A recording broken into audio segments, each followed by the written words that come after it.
Now, one of our earliest distinctions we learn as very young people, we learn the difference between what is mine and what is not mine. We learn that very early on. Some of the first words we learn as an expression of our own sort of power is like mine. And we don't say mine like this is mine. We say mine with like a lot of intensity. Mine. We say it because it belongs to me. We learn what things belong to us and what things don't. And we know that certain rules apply to the things that belong to me, and certain rules apply to things that don't belong to me, and I can't take what's yours, and vice versa, and all that kind of stuff. Now, we know also that even as adults, if two identical objects are presented to us, say something not even that valuable, like a coffee mug, for instance. If we get two identical objects presented to us, and we are told, this one is yours, this one belongs to me, like this is yours, and the other one does not, we will inherently believe that the thing that is ours has more value. Whether or not they could be identical objects, but if like this one is yours, we'll believe it to be more valuable. This is what's called the endowment effect. This is part of the reason why sharing is so hard. It's kind of related to this idea called loss aversion. In case you're wondering about that, a best example of that is a garage sale. You know where you have stuff that you've had forever, that you forgot about, and you're like, I'm going to sell this. And the moment you get it down and put it on a table with a sign on it, all of a sudden it's like, I don't know if I want to let that go. You forgot that you even owned it. Pair of ski goggles from when you were in college. You took that one snowboarding trip. You haven't snowboarded in 15 years, but you're like, as soon as the goggles come out, you're like, I really wanted those. I don't know. I don't snowboard, I hate it, but I might need it. And all of a sudden we start to feel this thing. When someone else wants a thing, we don't want to let it go any longer. Somehow it has a lot more value. As soon as it's all of a sudden a thing that we have to give away, it becomes a lot more vital to us. Now, one way to think about this is, you and I, we can actually measure how much we care about a particular thing. And the way to do that is this. To measure how much I care about something that's mine, I simply have to measure the amount of effort required to take it out of my hands. So, like, for instance, if there's something you really don't care about, it's easy for you to part with it. But to measure how much I care about something that's mine, I just simply have to measure the effort required to take it out of my hands. What I own, if it's hard to take it from me, that's the degree to which I care more about it. One more time. To measure how much I care about something that's mine, I just simply measure the effort required to take it out of my hands. Now, last week we started a series called These Are His Hands. And in it, the reason why we are kind of walking through the series is because we can all agree that God, the whole idea of God is actually kind of a difficult thing to understand at times. It's actually kind of a difficult concept, even in and of itself. And the Bible actually, because of that, actually leans on concrete images to describe kind of what God is doing, what his character is like. And so the Bible will lean on concrete images rather than concepts. Because some of you may have learned concept words that describe God. You know, all the omni words, omnipotent, omnipresent, omniscient. These are all words that mean all-knowing or always present or all those kinds of things. Those words aren't in the Bible. You never see the word omnipotent in the Bible. Instead, you see other words. The Bible uses concrete images. Over 1,300 times you see this word show up as a description of what kind of God is like, what he's doing. For example, this is just one example. Psalm 95 says, the Lord is the great God, the great King above all gods. In his hand are the depths of the earth, and the mountain peaks belong to him. The sea is his, for he made it, and his hands formed the dry land. Now this is, God there isn't a giant guy up there with giant hands. It's not a literal expression, but we get the idea of a lot of different things about the way God operates just simply by using the concrete image of hands. To say it a little bit differently, there's lots of other descriptions in the Bible where hand sort of shows up. It's describing his power or protection or presence or provision, among other things. Now, among the many descriptions of hands that we get in the Bible is one that we could simply say is like this. It's what God holds in his hands, or what is in the Father's hands. Now, what may come as a surprise to us is this. What you and I want to hold in our hands most, what you and I want most, and this is whether or not you're a Jesus-y person, you like read the Bible, you've been in church, whatever your experience is, universally, what you and I want the most, what we want most, we want to hold in our grasp, is not to have the most cherished thing, whatever that is, whatever the most cherished thing is. And the reason for that is this. Whatever you imagine to be the most cherished thing that you can possibly kind of picture in your own head, whatever that is, it's changed over time. Like when I was like 4 and 5 years old, 6 years old, I really wanted the Star Wars Millennium Falcon toy, which when you're 4, this is an enormous toy when you could play. It was huge, and it was so hard to play with as a little kid. It's so hard to like maneuver it and play with it, but I wanted it more than anything else. And then when I was like 7 or 8, I was like, you know what I really want is I want Transformers toys. That's the most cherished thing. And then fast forwarding a little bit, when I was 14 years old, I was like, I can't wait till when I turn 16 and I could drive a truck and, kind of hang out with my friends. And when I turned 16, I got a Hyundai Excel 3-door hatchback. Anyways, where was I? But what we want most is not to have the most cherished thing. That actually changes a lot. What we really want, what all of us want more than anything else, is not to have the most cherished thing, but to be the most cherished thing. Universally, across the board, this is what we all want. Because, in fact, more often than not, the thing that we're looking to have, if we could have the most cherished thing, generally it's if we could have it, it's so that we could be the most cherished thing. If I have it, it would move me more in that direction. Because the greatest, deepest motivating longing within our souls is to belong. Our lives are consciously or unconsciously trying to prove ourselves to be belongable. I mean, think about it. The biggest regrets we have in our lives are often linked to misguided attempts at belonging. All that stupid stuff we did to impress our dumb friends back when, whenever that was, like, Tuesday. Anyway, but whatever we did that one time, a long time ago to impress our dumb friends was just about, I just want to belong. The reason we keep finding ourselves in toxic relationship after toxic relationship over and over again, so we don't have to be alone, we just want to belong. The reason we lied or cheated or kind of did whatever we needed to do to get ahead wasn't because we were trying to just simply get ahead. It was because if we could do it, it would validate something within us that we might be belongable. The reason we're keeping score, however it is that you and I keep score about any number of things in your life, whatever it is that you and I are doing to keep score, that we might evaluate ourselves against someone else, we just evaluate ourselves and then try to imagine if we have a higher score, whatever that is. However we quantify it, that somehow we're just a little bit more belongable. It's like if our phone is ringing in the middle of a service and we could just hear it and we would know that we were important enough to have our phone go off, then we'd know we belong. That would be something, I don't know, something just came to my mind. Think about that. But anyway, the question we have to ask ourselves is, how do we know we truly belong? We know we truly belong, because that's always the big question. If I want to be belongable, how do I know I truly belong? We know we truly belong when we are still welcome after being truly known. You and I know that we truly belong when we are still welcome after we are truly known. Because our greatest fear is if we are actually truly known, that however it is that, whatever it is that's exposed in us might prevent us from belonging. And when we're truly known and we're still welcome, then we know we truly belong. And because we only really belong if we're truly known. First, we fear what's most required of us, which is vulnerability, which is why it's so hard for so many of us to find connection. But being known is absolutely essential to belonging. Here's David Brooks in his book, How to Know a Person. He says this: there is one skill that lies at the heart of any healthy person, family, school, community, organization, or society. So if there's a healthy person or a healthy, this is it. This is that one skill. The ability to see someone else deeply and make them feel seen. This is different than just noticing a person. See someone else deeply and make them feel seen. To accurately know another person, to let them feel valued, heard, and understood. One skill: to see someone deeply, to value them, to know them. Here's Jesus on the subject. It's kind of a roundabout way we'll get there, but bear with me as we do this. To give you a sort of the setup to this situation, this is in John chapter 10. John records Jesus actually in a moment of controversy because Jesus is using an extended metaphor about a shepherd. And he keeps claiming himself to be the shepherd, which is, you and I are like, why is that controversial? Here's kind of the gist of it.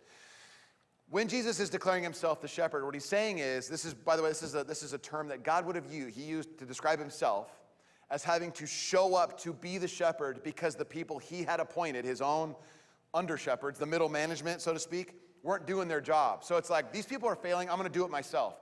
And he shows up to be the shepherd for the people. And so when Jesus starts indicating that he's the shepherd, this is all kind of, he's actually accusing the people. He's actually accusing the religious leaders, like, you're not doing your job. So not only is he saying, I'm equating myself with God, he's also accusing these people of failing in their jobs. It's such a loaded image. The idea is that right after Jesus goes to this extended metaphor of, I'm the good shepherd, all this stuff, what ends up happening then is the crowd starts to say, we think he's demon-possessed, because who would say something like this? That's why you know it's such a big deal. So let's pick up the story, verse 22, John chapter 10. Then came the festival of dedication at Jerusalem. It was winter, And Jesus was in the temple courts walking in Solomon's colonnade. Now, what you have to always remember in the Bible, whenever you see like specific time or a specific place, it's not incidental. The Bible isn't telling lame stories like, people tell lame stories where it's like, I went to brunch. I think it was on Tuesday. No, it was actually Thursday. Actually, it was more of breakfast. And we're like, we don't care. Just get with the story. Like you and I have that reaction. Whenever you see the specific details, this is mentioned twice here. You have the Festival of Dedication, which is always in the winter, but it's like, Festival of Dedication in the winter at this very specific place in Jerusalem, the temple courts. Whenever you see that, you want to ask this question: why the when? Why the where? Why in the world would this even be mentioned? It's not, whenever you have a time or a place mentioned or identified, it's never incidental to the story. Like I said, this is not a bad storyteller. It means that it really, really matters. Get back to the story one more time. Here it is. Festival of Dedication, winter, Jesus in the temple courts walking in Solomon's colonnade. Now, the Festival of Dedication, you might know that as Hanukkah, okay, right? You might know that as Hanukkah. So some of you heard of that. Some of you, maybe you grew up in a Jewish home. But and by the way, if you did, I'm gonna tell the story of Hanukkah, and you're gonna be like, you really didn't capture it. I get it, but you know it way better than I could ever explain it. But if you didn't grow up in a Jewish home, what you and I would probably understand about Hanukkah is that it's kind of a sweet time. There's like candles and there's gifts and everything else. And yes, in the same way that an outsider looking at the 4th of July would be like, it's just a time where Americans eat hot dogs and they watch fireworks and they eat potato salad and wear cowboy boots or something like that. Like we don't really know, we might not know the whole story, but it's about a revolutionary moment in our history that we're remembering. The same thing is true about Hanukkah. Here's the story in brief, and again, bear with me, it's not the best explanation, but it's one of them. So there's this guy. Okay, following after Alexander the Great's empire falls apart, gets divided into 4 different groups, and then it gets subdivided, and all those guys hate each other, and they start fighting each other. So about 150 years after it gets divided, there's one guy named Antiochus IV. That guy also gives himself another little nickname. Antiochus IV gives himself the nickname Antiochus Epiphanes, like the revealed one, the manifest one. In other words, he's actually like, I'm also the revealed God. That's his nickname. Pretty bold. Right? So this guy, Antiochus, he's over the territory that includes Israel. He sets up a statue to Zeus in the temple, which, by the way, also includes, not surprisingly, Antiochus' face is on Zeus. Instead of Zeus' face, whatever that looks like, it's like, I think it should look like Antiochus Epiphanes. So there's a statue with the king's face on it. Then he makes a pig sacrifice on the altar in the Jewish temple. Whoa. Then he demands that everybody else make these sort of pig sacrifices to Zeus or under penalty of death. So this is like the most offensive thing anybody could possibly imagine in the Jewish world. There is a revolt, a guy named Judah Maccabee, which literally means Judah the hammer. This guy comes out, leads a revolt, overthrows this guy. They rededicate the temple. There's an 8-day festival commemorating it, and then they make even though this guy wasn't from a royal lineage, they make him and his family kings. It's called the Hasmonean dynasty. So there's this big moment of all this stuff that's being turned upside down. Jesus is in the temple during that particular celebration at that particular time, and he's talking about being the good shepherd. Controversy. Here it is. There's one Bible scholar on the subject. He says this: so every time the Jewish people celebrated Hanukkah, they not only thought about God and liberation, which they did, they not only thanked God for having the temple back again, they also thought about kings and how they became kings. Remember, they made this guy the king. And so here's Jesus walking in the temple during the festival of Hanukkah, talking about the good shepherd, the real shepherd, the king. Often when we think of Jesus as the good shepherd, we imagine pictures of him with flowers in his hair, surrounded by happy children, with a few sheep as well to give the picture a pastoral touch, right? And you and I kind of know that idea, especially if you didn't grow up in a Jewish household. We're imagining the idea of sort of good shepherd is sort of like, oh my gosh, this is just such a sweet idea. It's sort of like Jesus, that's sort of a tame version of Woodstock, right? Like, some things are different, obviously, but it's kind of like, isn't this great? We're in the field, right? It's like a little bit more, all these expressions are pretty gnarly. The reality, the real question he was talking about when he spoke of himself as the good shepherd was and is very different. It was and is all about power and rule, about God's kingdom and the world's kingdoms, and about God appointing a true king. So this is why you have all this reaction, like he might be demon. Look, he's saying all these crazy things about himself. Now, verse 24. The Jews who were there gathered around him saying, how long will you keep us in suspense? If you're the Messiah, tell us plainly. These are people who aren't wanting to follow Jesus. They're wanting to accuse Jesus. Remember, there's a group of people who are already like, we think he's demon-possessed, let's get him. So they're trying to get him to say the thing that would get him in the most in trouble. Jesus answered, I did tell you, but you didn't believe. And you don't believe because you're not my sheep. Now, what he's saying is this. Remember, the background is accusation. He's like, look, I haven't been hiding. Go ask the guy that can see that was once blind. Go talk to the person who was deaf who can now hear. Go talk to that person who used to not be able to walk. Talk to them because they've been healed. Also, remember, you could talk to some people. I just went and fed a bunch of people with like a little bit of food. It was a huge miracle. Everybody's talking about it. Maybe you've heard of it. And then he goes, look, Jesus is like, I'm not hiding any of this stuff. I'm walking around actually forgiving people's sins. That's one thing only God can do. You have enough evidence. You don't need any more. If I told you, you still wouldn't believe. It wouldn't be enough. You have everything you need to believe everything you need about me, to know that I am very serious about what it is that I'm doing. Then Jesus, kind of re-upping the sort of shepherd tone, says this, and notice the possessive language here. Verse 27, my sheep listen to my voice. I know them. We'll come to that in a moment. And they follow me. My sheep listen to my voice. I know them and they follow me. In broad strokes, this is a picture of belonging. But let's start with just one part of this. Jesus apparently has a voice that can be listened to, that the sheep hear and understand and do follow. Which there's a whole other talk we could spend just on that alone, which just for today, all I just want to say is that Jesus apparently is talking and his sheep listen to him. Secondly, it also implies the reality of other voices too. Somehow there's an implication that there might be other voices that might be speaking that may not be good shepherds, that they're imposter voices, so to speak. So let's just kind of talk really quickly. Again, we could spend a whole lot of time on this, but an effective imposter voice has a couple of things in common. One is that effective imposter voices always appear concerned. We'll talk about what these look like more specifically, but like whenever a voice is trying to sound like, you should follow me, it's going to at least give some idea of being concerned. Usually what that will do is also stoke underlying fears. So fears have the most emotional resonance with us. Anytime something says this might kill you, we're like, we got to pay attention. So this might harm you, destroy you, whatever. It will inevitably get our attention. So most of the time when you're talking about an imposter voice, it will appear concerned and will also try to get you to be very afraid. And then it will offer immediate solutions. If you go with me, I'll give you an immediate solution, and everything will be fine. That's always the promise. Now, what's true about this is also if you encounter any voice repeatedly enough, it becomes familiar enough, encountered enough to be familiar, anything we hear, no matter how absurd, will start to become in our own minds, we'll start to believe it to be true. It doesn't matter how absurd it is. This is why whenever you read some of the historical accounts of propaganda, you're like, how do these people believe this? Because if you hear it enough, no matter how absurd it is, begin to believe it to be true. Now for us, this can be trains of thought that we continually rehearse over and over again in our heads. It doesn't matter if it's true or not. If we hear it enough, if it's familiar enough, it will become, and we will behave as if it's true. This could be old wounds that continue to sort of surface, that continually get sort of provoked in us. There can be a story that's told about an old wound that keeps coming up over and over again. It can be a politician. It can be music that we listen to over and over again. It can be podcasts. It can be a news channel. It can be anything that we have over and over again in our lives, whether it's a person or anything else in our lives that we hear over and over again. If we hear it enough, we'll believe it to be true. And it may not be the voice of the shepherd.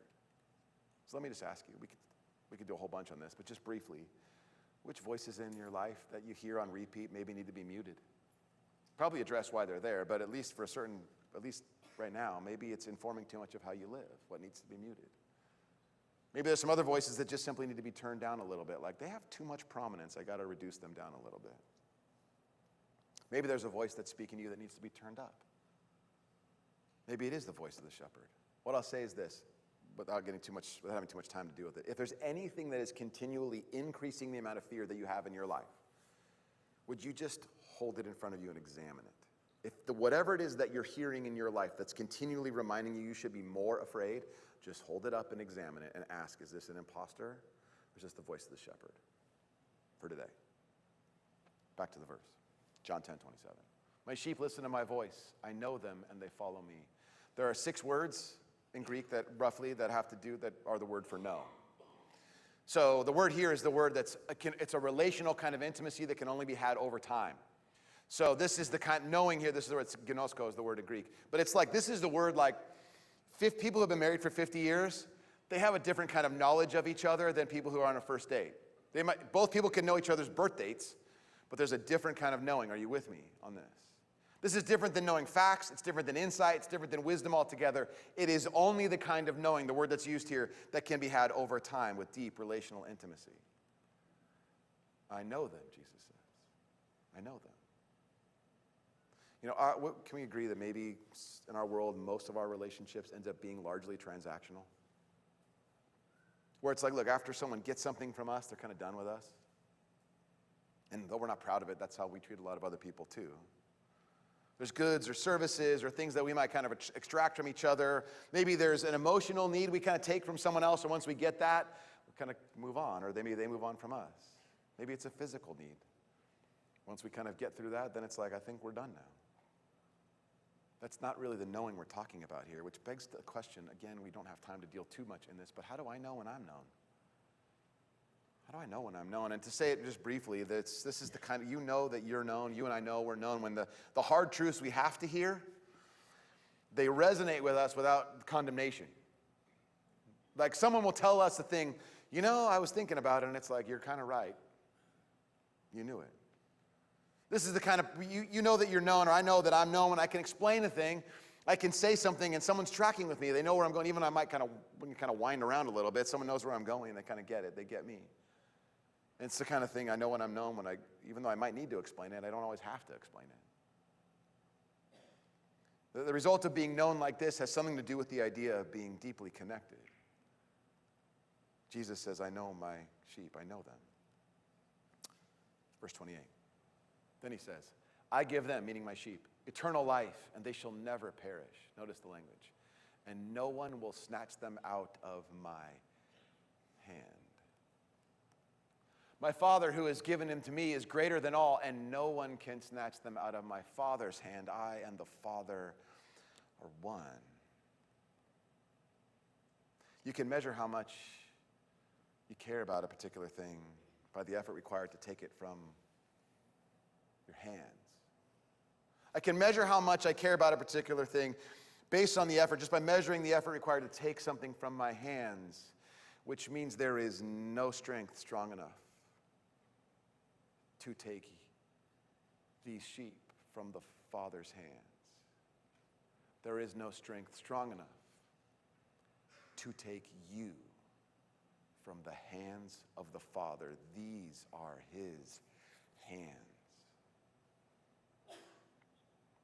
When we can't hold on, he holds us in his hands. When fear is having its way with us, he holds us in his hands. When old voices and familiar vices demand our attention and try to direct our action, he holds us in his hands. There is no strength strong enough to take you out of his hands. Which means maybe we actually are the most cherished thing.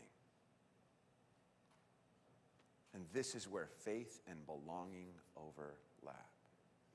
These are his hands. Now, what do we do with that? When people belong, they have markers that sort of indicate that. You've seen people people have special handshakes.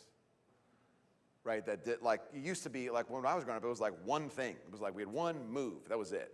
Now, you watch a guy come off, like, what the NBA Finals are happening, you watch a guy come off the court and it takes him 8 minutes to get through all the team because everybody's got their own individual thing.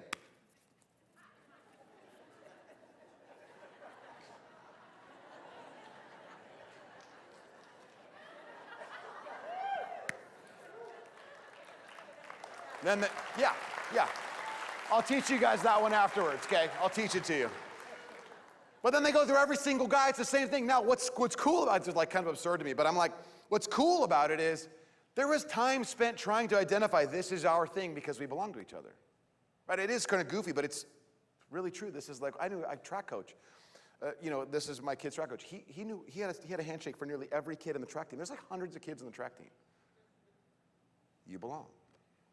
People who belong have markers. They overlap personal space. They have shared vulnerability and pain. Sometimes they wear the same clothes.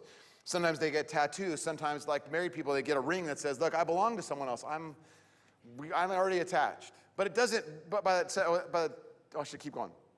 In the historical church, people they indicated that they belonged, that belonging was marked by baptism. Now, typically, this is described as an outward expression of an inward decision, which is sort of true, and that's still true to be sure. I mean, in other words, if I take my ring off, it's not like I'm unmarried. Like by the state, they're like, well, are you wearing a ring? Well, I guess you're married. Like if I take it off, like, well, I guess you must not be married. You're filing, separate taxes now or whatever. Like now we're together. You get me? It's just a symbol of something else. But there's another dimension of this which is really crucial. In the historic church, when people were baptized, it was about them belonging to the community. In other words, by faith, we're adopted as sons and daughters of the Father into his family. And baptism is the indication of what God has done to bring us into his family. And baptism tells the story of faith. Okay, now really quickly, because we're going to get to this. I want people to be able to see this. Really quickly, here's how this works. Okay, everybody do this right here. Just like this. Do it. We're going to explain baptism. Do this right here. Okay, just go like this. Everybody's got it. This is emblematic of Jesus on the cross. You with me? He takes upon himself all the sin and evil upon the world, and he is killed, and it is buried.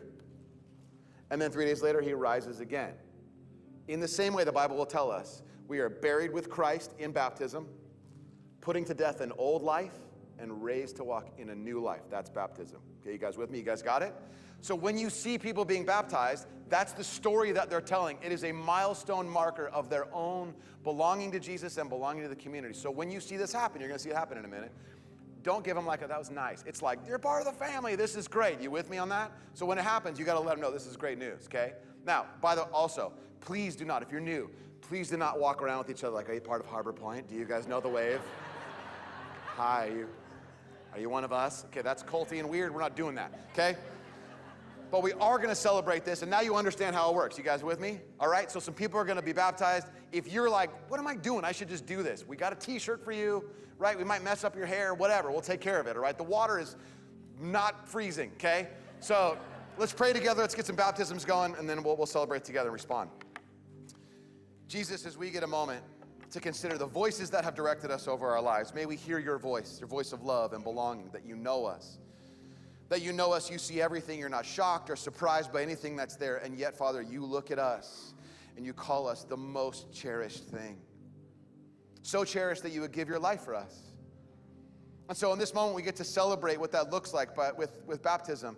Might we respond with celebration, with joy, with excitement, because it tells a great story of an old life left behind, of old voices that no longer have authority. Father, might your voice be made clear to us. Might we sense where you might be nudging us, and might we celebrate together in this moment, Jesus.